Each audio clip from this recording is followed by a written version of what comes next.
नमस्कार मंडळी, कसे आहात तुम्ही सगळेजण? मी संध्या सप्रे, यूट्यूबवरील अमृताचे डोही या माझ्या आध्यात्मिक चॅनलमध्ये तुम्हा सगळ्यांचं मनापासून स्वागत आहे. मागच्या एपिसोडमध्ये आपण ईशावास्योपनिषद या उपनिषदाच्या निरूपणाला सुरुवात केलेली होती. आता याच उपनिषदातील पुढचे काही मंत्र आपण ह्या भागामध्ये बघणार आहोत. तुम्हाला सगळ्यांना माझी विनंती आहे की तुम्हाला माझा हा चॅनेल आवडत असेल तर तुम्ही नक्की याला व्हिजिट करा, शेअर करा, लाईक करा आणि सबस्क्राईब करा. आता सुरू होतोय ईशावास्योपनिषदाचा दुसरा भाग. आपण मागच्या भागामध्ये काय बघितलं ते अगदी थोडक्यात. तर ईशावास्योपनिषद हे अत्यंत महत्त्वाचं उपनिषद म्हणून गणलं जातं. याचा कर्ता कोण आहे तर सर्वसाधारणपणे ऋषींची नावं इथे येत नाहीत, पण या उपनिषदाचा कर्ता हा याज्ञवल्क ऋषी हा मानला जातो. शुक्ल यजुर्वेद संहितेमध्ये हे उपनिषद आलेलं आहे. मागच्या भागात आपण शांतिमंत्र बघितला आणि मंत्र पहिला बघितला, बरोबर. आता मंत्र दुसऱ्याला मी सुरुवात करते. मंत्र दुसरा काय म्हणतो ते आपण बघूया. मंत्र दुसरा म्हणतो की माणसानं निष्ठेनं कर्म करत राहूनच 100 वर्ष जगण्याची इच्छा मनामध्ये धरावी. त्याशिवाय दुसरा योग्य मार्ग नाही. निष्काम कर्म केल्यानं कर्माचं संचित किंवा कर्माचं बंधन किंवा कर्माचा लेप हा मागे पडत नाही. आपण मागच्या वेळेला केलं तसंच आधी पहिला वाक्यांचा अर्थ समजून घेऊ आणि मग एकंदर स्पष्टीकरणाला आपण बघूया. काय सांगतो मंत्र? माणसानं निष्ठेनं कर्म करत राहून 100 वर्ष जगण्याची इच्छा मनामध्ये धरावी. किती सुरुवातीलाच किती उत्साहवर्धक असं हे सूत्र आहे, हे बघितलं. अजिबात नैराश्य नाही, मनुष्याच्या जीवनाबद्दल दुःख नाही किंवा शून्यत्व नाही. हे जे जीवन आपल्याला मिळालं आहे तो ईश्वराचा प्रसाद आहे आणि तो जास्तीत जास्त सुमधुर कसा करता येईल हे उपनिषद आपल्याला सांगत असतात. 100 वर्ष जगण्याची इच्छा धरावी, पण कशी? नुसतीच लोळत राहून, आळसामध्ये दिवस रात्र घालवून, निष्क्रियतेनं ही वर्ष घालवायची आहेत का? नाही. तर कशी ती घालवायची आहेत? निष्ठेनं आपापलं कर्म करून. म्हणजे असं की ज्याचा त्याचा जो काही व्यवसाय असेल, धंदा असेल म्हणा, नोकरी असेल म्हणा, जे काही आपण जे करतो ते डोक्यावर भार आल्यासारखं आपण करायचं नाही आहे. म्हणजे चिडचिडेपणा नको, रागा नको. क्वचित प्रसंगी आपण चिडलो, कामावर कंटाळलो तर ते स्वाभाविक आहे. पण रोजची तुमची प्रवृत्ती त्या कर्माबद्दल कशी हवी? तर रोजचं तुम्ही अत्यंत उत्साहानं ते कर्म अत्यंत मनापासून निष्ठेनं करावं असं उपनिषद सांगत आहे. म्हणजे मंत्र पहिल्यामध्ये काय सांगितलं गेलं? त्यागपूर्वक उपभोग घ्या. म्हणजे त्यागाचं, वैराग्याचं असं महत्त्व तिथे सांगितलं गेलं. बरोबर. तो मार्ग वैराग्याचा होता, त्यागाचा होता. आणि आता इथे दुसरा तुल्यबळ मार्ग इथे सांगितला जातोय. कोणता? की तुम्ही निष्ठेने तुमचं आयुष्य जगत राहा. जे कर्म करताय त्याच्यात जीव ओतून ते कर्म करायला लागा. ईश्वराप्रती मी हे कर्म करतोय, ईश्वरासाठी मी हे कर्म करतोय आणि मी जे जे करीन ते उत्कृष्ट माझ्या हातून घडेल. असा जर कर्माच्या पाठीमागचा आपण हेतू ठेवला तर रोज सकाळी आपल्याला कामावर जाताना किती बरं वाटायला लागेल. हे ओझं नाही, हे आयुष्यावर आलेलं दडपण नाही. या सगळ्या विचित्र स्वतःच्या मनाला दडपून टाकणाऱ्या, नैराश्यामध्ये येणाऱ्या ज्या समजुती आहेत, ज्या आपणच निर्माण करतो आणि त्यानं कंटाळा यायला लागतो, निष्क्रियता यायला लागते, त्या सगळ्या भावना आपण कर्म करताना वजा करून टाकायच्या. का? कारण दुसरा योग्य मार्ग नाही. म्हणजे याचा अर्थ काय होतो? तर दोन प्रकारे आपण याचा अर्थ घेऊ शकतो.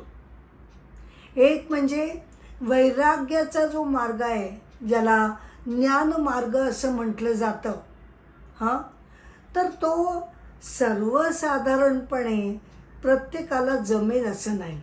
ही वस्तुस्थिती आहे, नाही का? साधारणपणे सामान्यांची आपली काय प्रवृत्ती असते की बाबा आयुष्यभर कष्ट करावेत, जे काही कला कौशल्य आपण संपादन केलं असेल त्यानं आपण आपल्या कुटुंबाचा चरितार्थ चालवावा, 4 पैसे पाठीशी आपल्या जवळ बाळगावेत, वैभव संपत्तीचा आपण उपभोग घ्यावा, अशा सर्वसामान्य भौतिक गोष्टींच्या लालसांचा आपला कल असतो. बरोबर. त्यामुळे वैराग्य हे प्रत्येकाला जमेल असं नाही. अर्थात वैराग्यपूर्ण वृत्ती आणायचा प्रयत्न मात्र आपण सगळ्यांनी जरूर करावा.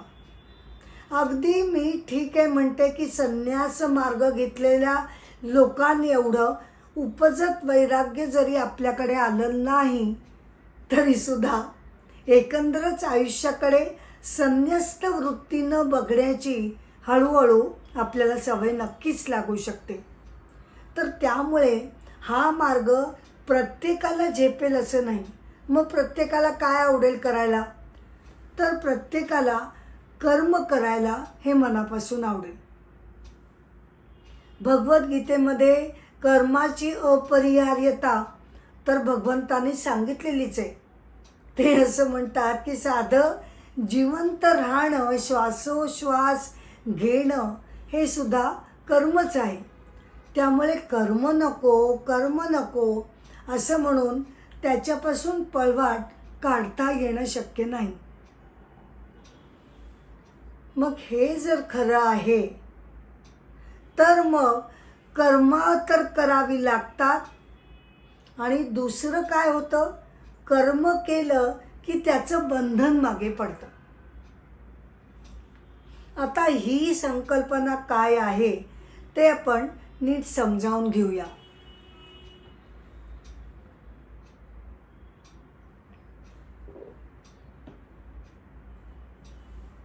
निष्काम कर्माचा लेप लागत नाही किंवा त्याचं बंधन मागे पडत नाही. या वाक्यामध्ये कर्मविपाक सिद्धांत दडलेला आहे. तो अगदी थोडक्यात आपण बघूया. तर असं आहे ना की कर्म आपण केलं की त्याचं फळ मागे पडतं. मागे पडतं म्हणजे काय? की कधीकधी ते तात्काळ मिळतं, तर कधीकधी त्या कर्मांचे परिणाम हे नंतर पुढे भविष्यामध्ये आपल्याला भोगावे लागतात. या अर्थानं प्रत्येक केलेल्या कर्माचं फळ हे निश्चितपणे मागे पडलेलं असतं आणि त्यामुळे संचित या शब्दाचा अर्थ आपण इथे समजून घेऊया. कर्मविपाक सिद्धांत असं काय सांगतो, तर तुम्ही केलेल्या प्रत्येक कर्माचं फळ तयार झालेलं असतं. ते तुमच्या आत्ताच्या जन्मामध्ये तरी तुम्हाला भोगावं लागतं, नाहीतर ते संचितामध्ये जमा होऊन त्या कर्मांची फळं उपभोगण्याकरता पुढील जन्म घ्यावा लागतो. आपल्या हिंदू धर्मामध्ये पुनर्जन्मावर आपली श्रद्धा आहे. ती का आहे, तर त्याची 2 कारणं सांगितली जातात. एक म्हणजे कृतनाश. म्हणजे काय, की मनुष्यानं या जन्मात केलेल्या कर्मांची फळं त्याला न मिळताच तो मरण पावणं, हे असं घडता कामा नये. बरोबर, याला म्हणतात कृतनाश. म्हणजे समजा मी काही या जन्मामध्ये 4 चोऱ्या केल्या, 1-2 हत्या केल्या आणि मी मरण पावले, तर आता पुनर्जन्म जर मानला नाही, तर ही जी मी पापकर्म केलेली आहेत त्या कर्मांची शिक्षा न मिळताच, म्हणजे आपण धरून चालू की कायद्यानं ते सिद्ध न झाल्यामुळे मी पूर्णपणे निर्दोष जीवन जगत राहिले, तर त्यामुळे त्या कर्मांची फळं न मिळताच मी मरण पावले, असं घडता कामा नये. आणि दुसरं म्हणजे अकृताभाग्य. म्हणजे काय, की बाबा मी या जन्मामध्ये भरपूर चांगल्या गोष्टी केल्या, खूप पुण्यकर्म केली, पण मला त्याची फळं न मिळताच माझा मृत्यू झाला. या दोन्ही गोष्टी होऊ नयेत म्हणून पुनर्जन्माची कल्पना किंवा कर्मविपाकाचा सिद्धांत हा अस्तित्वात आलेला आहे. म्हणजे काय, की तुम्ही कर्म केलं की त्यापासून तुमची सुटका नाही. भले या जन्मामध्ये ती फळं जरी मी भोगली नाहीत, तरी ती कर्म, त्याचे परिणाम पुसले जात नाहीत. त्या कर्मांची फळं भोगण्यासाठी दुसरा जन्म घेऊन, दुसरं शरीर घेऊन मला त्या कर्मांचं फळं भोगण्याकरता हजर राहावं लागतं. यामध्ये संचित हा शब्द येतो. म्हणजे काय, आत्ताच्या जन्मात केलेली कर्म, तसंच पूर्वीच्या जन्मांमध्ये केलेल्या सगळ्या कर्मांचा एकत्रित साठा, कर्मांचा म्हणजे कर्माच्या परिणामांचा, या साठ्याला संचित असं म्हटलं जातं. संचितामध्ये संचित बरोबर प्रारब्ध अधिक अनारब्ध. प्रारब्ध कोणता, माझं आत्ताचं या जन्मातलं, त्या संचितामधनं समजा संचित माझं 100 आहे, एकूण सगळ्या जन्मातलं, त्याच्यापैकी फक्त 20 मला प्रारब्ध म्हणून ह्या जन्मात मिळालेले आहेत भोगण्यासाठी. काय उरलं, 100मधून 20 उरले, 80 अनारुब्ध तिथे आहेच.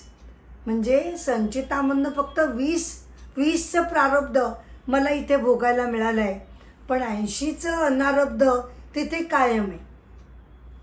आणि आता गंमत काय आहे, की या जन्मात मी जे जे कर्म करीन त्याची फळं त्या 80मध्ये जाऊन पडणारच आहेत. अशा प्रकारे या कर्मफळांचं चक्र चालू राहतं आणि पर्यायाने जन्ममरणाचं चक्र चालू राहतं. मग यातून सुटका व्हायची कशी, नाही का, मोठाच प्रश्न आहे. मी जन्माला आले की मी कर्म करणार, त्याचे परिणाम मागे पडणार, मग त्यातले थोडेसे मी भोगणार, थोडे शिल्लक राहणार, त्याच्यामध्ये अजून भर पडणार, म्हणजे हे कधी संपायलाच नको.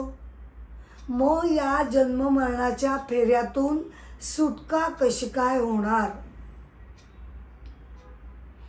तर अध्यात्म असं सांगतं की केवळ आत्मज्ञानानं हे जे तुमचं संचित आहे गाठोडं, आपल्या मानेवर जे अदृश्य गाठोड आहे कर्म परिणामांचं, ते नष्ट होण्याकरता, शून्य होण्याकरता आत्मज्ञानाची गरज लागते. म्हणजे केवळ आत्मज्ञान प्राप्त केलं तरच तुमचं संचित शून्य होऊ शकतं. मग निष्काम कर्मांचा लेप मागे पडत नाही याचा अर्थ काय होतो? इतर कर्मांची फळं मागे पडतात, गाठोड्यामध्ये जाऊन बसतात, जी पुढे उपभोगायची असतात. पण निष्काम वृत्तीनं मनुष्य जेव्हा कर्म करतो, लक्षात घ्या, तेव्हा त्या कर्मांची फळं ही संचितामध्ये जाऊन पडत नाहीत. त्याची फळं प्रारब्धामध्येच ही त्याच्यामध्ये समावेश केला जातो. म्हणजे इथे ऋषींना असं सांगायचं आहे की जे निष्ठेनं तुम्ही 100 वर्ष जगण्याची इच्छा करताय, त्यामध्ये जर तुम्ही निष्काम वृत्तीनं जर कर्म करू लागलात तर त्याचे परिणाम पाठीमागे जाऊन पडणार नाहीत. अशा तऱ्हेनं निष्काम वृत्तीनं म्हणजे ज्यामध्ये कर्मफळाची अपेक्षा तुम्ही ठेवत नाही, फलाशा नाही, आसक्ती तुम्ही ठेवत नाही, आणि मी करतोय हा अहंकार जेव्हा आपण ठेवत नाही, तेव्हा ते निष्काम कर्म समजलं जातं. आणि मग त्याचं संचितामध्ये न गेल्यामुळे त्या कर्मांचे परिणाम मागे जाऊन पडत नाही. हा एकच मार्ग आपल्याला सगळ्यांना योग्य ठरतो.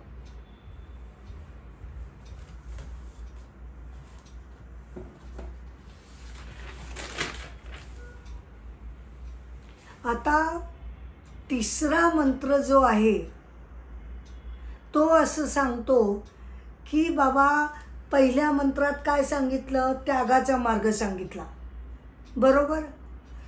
दुसऱ्या मंत्रामध्ये आत्ता काय सांगितलं की ठीक आहे, त्यागाची वृत्ती नसेल तर निष्काम कर्म करत राहावं. पण आता तिसरा मंत्र असं सांगतोय की या दोन्ही मार्गांपैकी कोणताच मार्ग जे लोक स्वीकारत नाहीत त्यांना आत्मघातकी असं म्हटलं जातं. आणि अशा आत्मघातकी लोकांची मग पुढे काय गती होते? तर ते मरण पावल्यानंतर अंधकारानं भरलेल्या असुरिया नामक लोकामध्ये ते जाऊन पोचतात.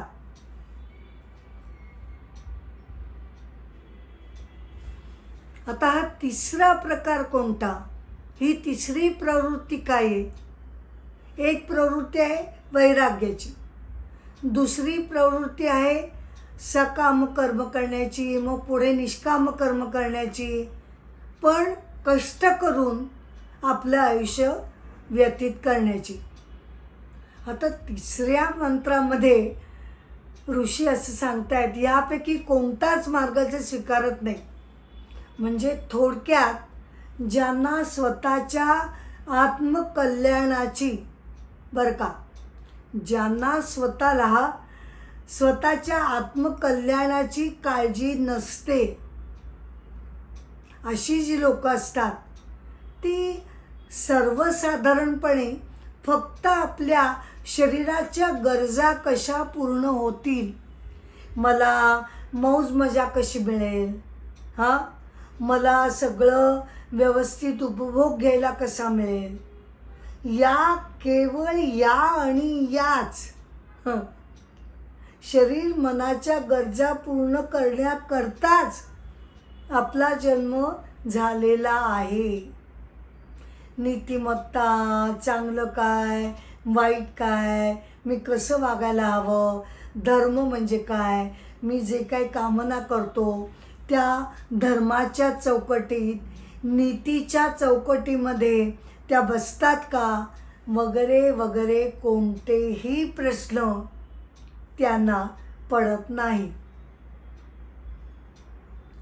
ते फक्त त्यांच्या सुखाचा, त्यांच्या वैभवाचा ते कायम विचार करत असतात. आणि मग अशी जी लोक असतात ती हळूहळू नीतिमार्गावरनं त्यांची घसरण व्हायला सुरुवात होते. कारण मनावर कोणतीच बंधनं न घातल्यामुळे वाईट काय, पुण्य काय, पाप काय याचा कोणताही विधिनिषेध या लोकांना नसल्यामुळे नकळतपणे ते हळूहळू नीतिमार्गावरनं खाली घसरायला लागतात.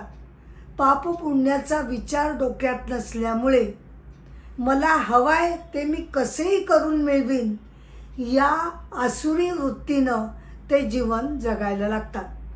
म्हणजे थोडक्यात प्राण्यांचं जीवन कसं असावं तसं ते फक्त आपल्या गरजा आणि आपण याभोवती ते फिरत राहतात. मग या लोकांची गती काय होते? या लोकांची मरणानंतर असुरिया नामक लोकामध्ये, आता असुरिया हे मोठं विशेष नाव या लोकाला दिलं गेलं आहे. असुरिया, सूर्य म्हणजे काय? जो प्रकाशतो तो सूर्य, नाही का? सूर्याचं वैशिष्ट्य म्हणजे प्रकाशमान असा तो सूर्य. तर ज्याचं प्रकाशाशी काही देणं घेणंच नाही. प्रकाशाशी म्हणजे कोणत्या प्रकाशाशी? तर उत्तुंग विचारांशी, अगदी प्रगल्भपणे स्वतःच्या आयुष्याकडे बघण्याची जी दृष्टी असते त्याचा सगळ्याचा अभाव असल्यामुळे एक प्रकारचं अंधकारमय जीवन ते या जन्मामध्ये जगून ते तसं जगल्यामुळे पुढे गतीसुद्धा त्यांना अंधकारमय जीवन जगल्यामुळे पुढचा प्रवास हा सुद्धा त्यांचा अंधकारमय लोकामध्ये ते जाऊन पोचतात.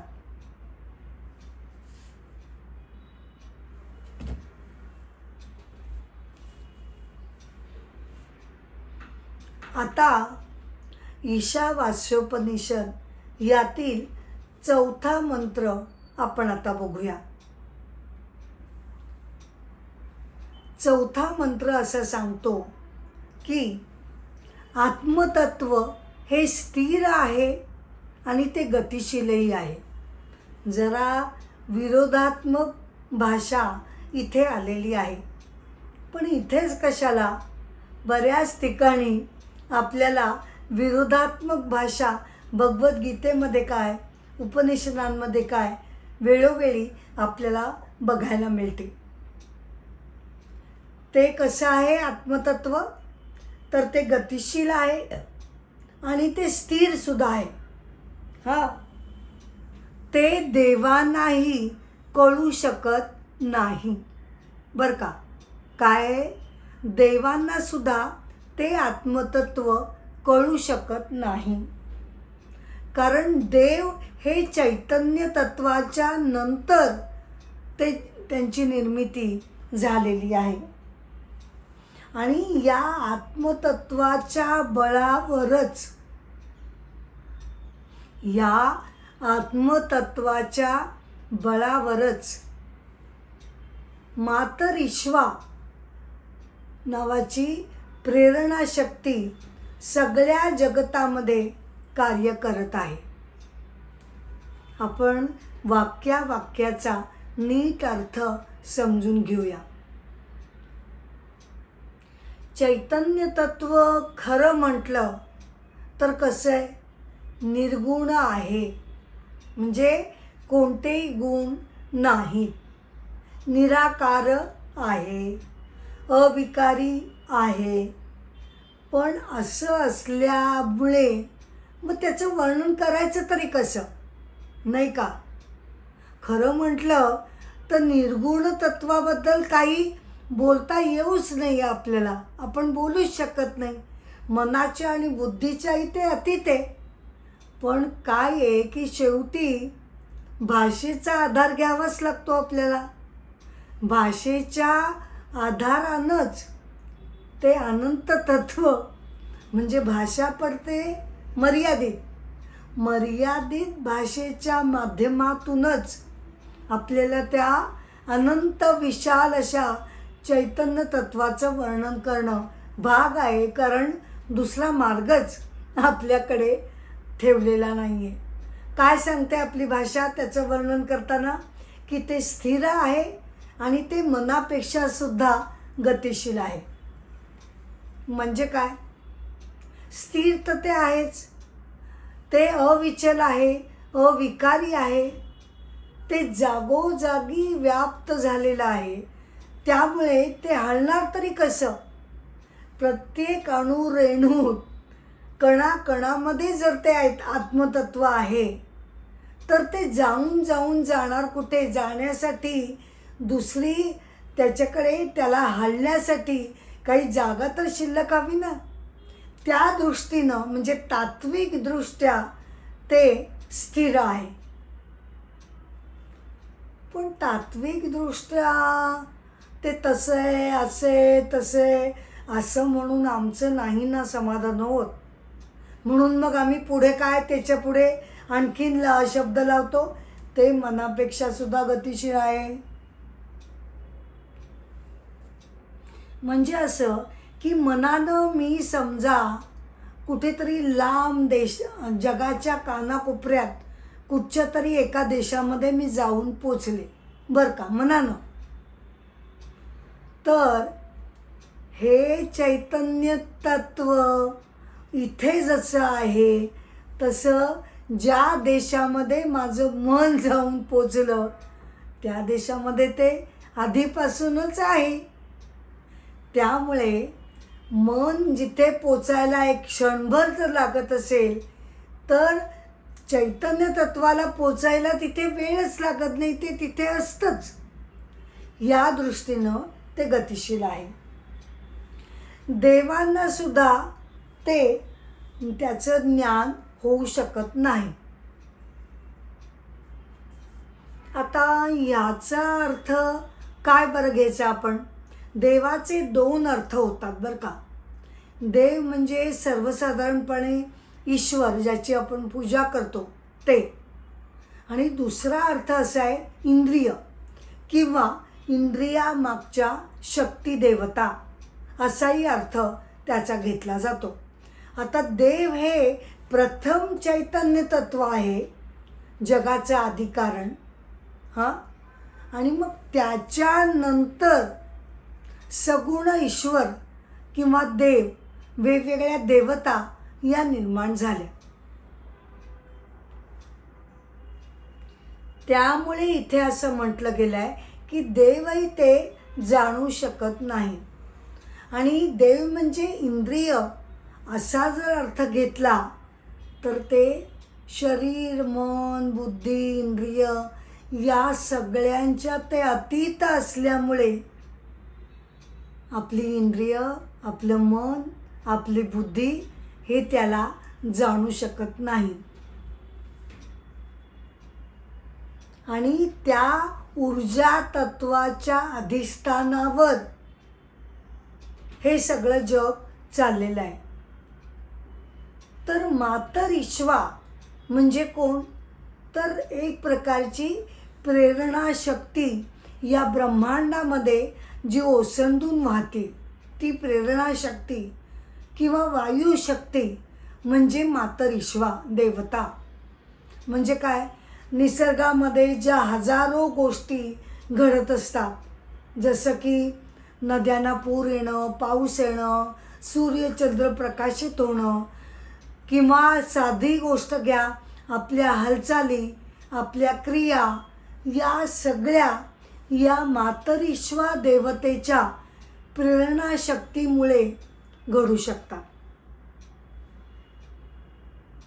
मातर ईश्वा देवतेमुळे जरी हे घडत असलं तरी मुळात ही देवता कुणाच्या अधिष्ठानावर उभी आहे? ही देवता आपल्या परमतत्वाच्या अधिष्ठानावरती उभी आहे. त्यामुळे पर्यायानं परमतत्वच हे सगळ्या जगताच्या हालचालींसाठी, त्याच्यामध्ये जिवंतपणा येण्यासाठी आणि अनेक कर्म घडण्यासाठी तो घटक अत्यंत महत्त्वाचा आहे. अशा प्रकारे आपण मंत्र दुसरा, तिसरा आणि चौथा असे आपण आत्ताच्या एपिसोडमध्ये बघितले. त्याचा एकूण निष्कर्ष काय निघतो तर निष्काम कर्म मार्ग हा सुद्धा ज्ञानमार्गाप्रमाणेच तुल्य बळ असा दुसरा स्वतंत्र मार्ग आहे. कारण कसं आहे ना की ज्ञानाचा परिणाम काय होतो तर त्यानं तुमचं संचित नष्ट होतं. आणि निष्काम कर्माचा काय परिणाम होतो तर त्यानं सुद्धा तुमची फळं त्याची मागे जाऊन पडत नाही. त्यामुळे निष्काम कर्माच्या मार्गावरनं जरी एखादा साधक चालू लागला किंवा ज्ञानमार्गाच्या मार्गावरून जरी एखादा साधक चालू लागला तरी ते दोन स्वतंत्र तुल्यबळ असे मार्ग आहेत. त्यातून दोघांचं आपण जर मिश्रण केलं तर ते अजूनच फार सुंदर मार्ग तुम्ही त्यातनं प्राप्त करू शकता. तर अशा प्रकारे अगदी स्पष्टपणे ईशावास्योपनिषदामध्ये निष्काम कर्माची महती, त्याचं श्रेष्ठत्व हे पूर्णपणे असंदिग्धपणे यामध्ये त्याचं वर्णन केलेलं आहे. आता या उपनिषदाचा हा एपिसोड मी इथेच थांबवते. मंत्र 4 पर्यंत आपण इथे आलेलो आहोत. आपण हे बघितलं की आपल्या कर्मांची फळं मागे पडतात. त्यामुळे आपण प्रत्येकाने कर्मांबद्दल जागरूक राहणं अत्यंत आवश्यक आहे. कर्मविपाक सिद्धांत आपण त्या अनुषंगाने आपण बघितला आणि जे कोणताच मार्ग त्यापैकी पत्करत नाहीत, म्हणजे थोडक्यात जे स्वतःच्या मौज मजेमध्ये दंग आहेत, निष्क्रियतेच्या वाटेवर जे चालू लागले त्यांची अवस्था काय होते तेही आपण बघितलं. हा एपिसोड मी इथे थांबवते, पण अर्थातच पुढच्या एपिसोडमध्ये आपण त्याचे पुढचे मंत्र बघणार आहोत. आणि हा एपिसोड जरी संपला असला तरी मी मागे म्हटल्याप्रमाणे एपिसोडची गंगा चालूच राहणार आहे. त्यामुळे तुम्ही ह्या चॅनलशी कनेक्ट राहावं अशी मी तुम्हाला विनंती करते. तुम्हाला सगळ्यांना माझे प्रोग्राम आवडत असतील तर तुम्ही शेअर करा, सबस्क्राईब करा आणि लाईक करा अशी माझी तुम्हाला विनंती आहे. नमस्कार.